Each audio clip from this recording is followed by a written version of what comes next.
Wiesen-Bärenklau. Diese Pflanze kann man wie Brokkoli zubereiten. Es galt als das europäische Ginseng, Verjüngung und als Aphrodisiak, also praktisch man kann sagen, das Viagra des Mittelalters.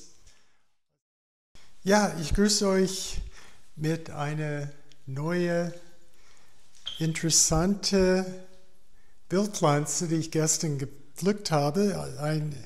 Eine Pflanze, die vielleicht sogar stärker ist als Brennnessel. Und ich habe es im Waldrand gepflückt. Und das ist der Wiesen-Bärenklau. Und nicht zu verwechseln mit Riesenbärenklau. Riesenbärenklau ist toxisch und hat riesige Blätter. Also das ist nicht die Pflanze. Wiesen-Bärenklau. Und die hat so kleine Blätter. Also eigentlich kann man das nicht verwechseln mit dieser toxischen Pflanze. Also die Blätter sind relativ übersichtlich. Und diese Pflanze kann man wie Brokkoli zubereiten. Man kann es dämpfen, man kann es in Suppengrün, man kann es also beliebig auch, man kann es auch entsaften und man kann sogar einen Fermentsaft ansetzen. Das wollte ich euch zeigen, weil ich habe hier jetzt eine coole Mischung: Linsensprossen, dann Lauch, Pastinake, Kurkuma, Ingwer, rote Paprika, Blumenkohl und dann natürlich mein Freund Wiesen-Bärenklau. Und ich habe das jetzt erschwert mit diesem Gewicht und dann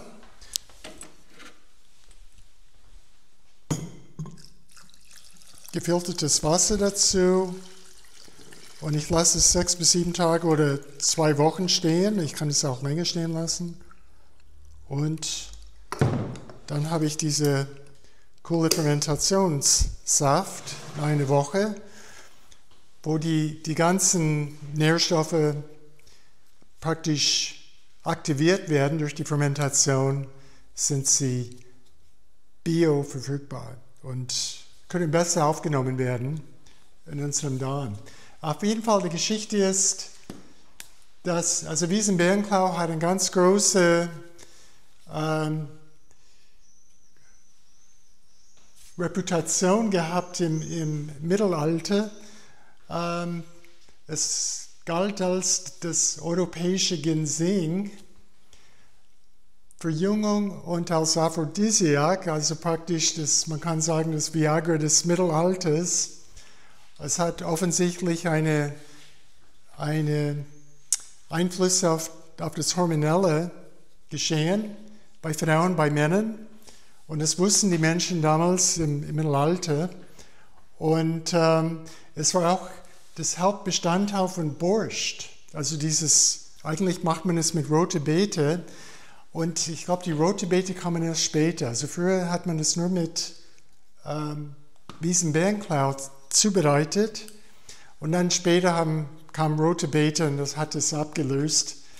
Und man hat schon damals Erfahrungswerte gesammelt und festgestellt, es war sehr gut für das Nervensystem, um das Nervensystem runterzufahren, als Tranquilizer, um besser in den Schlaf zu kommen, bei Entzündungen, bei Magen-Darm-Traktentzündungen, entzündlichen Darmerkrankungen, bei Durchfällen und auch gute Erfahrungen, um den Blutdruck zu senken. Es würde die Gefäße entspannen, ähnlich wie Nitrikoxid oder Stickstoffoxid. Und auch bei Epilepsie haben wir es eingesetzt. Also das war so ein Allround-Mittel, kann man sagen. Es wird auch in der Homöopathie verwendet.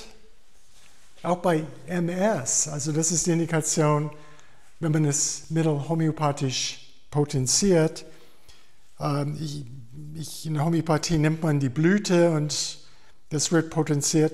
Und die Blüte hat so Samen, die kann man als Gewürz verwenden. Die haben schon ein bisschen ähnlichen Geschmack wie Koriander. Und das hier, dieses Gelbe, ist das goldene Labkraut. Das ist eine Pflanze, die man ganz selten sieht. Ich sehe ihn vielleicht 1-2 Mal im ganzen Jahr. Und ich habe ihn auch entdeckt.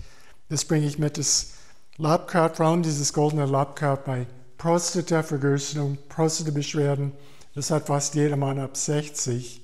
Und ja, das fand ich interessant. Das wollte ich euch zeigen. Gut, interessant. Wiesenbeerenklau enthält Coumarine. Das sind Verbindungen, die die Blutgefäße erweitern. Und das hat diese Wirkung, um einfach das Nervensystem auch zu entspannen. Und ist auch wirksam bei Nierensteine und enthält 6-mal mehr Vitamin C als Zitrone. Also ich glaube 292 Milligramm Vitamin C pro 100 Gramm. Und ja, das wollte ich euch einfach mitteilen. Und man kann das als Rohkost verwenden, man kann es entsaften, man kann einen Fermentsaft ansetzen. Und es gab den Dr.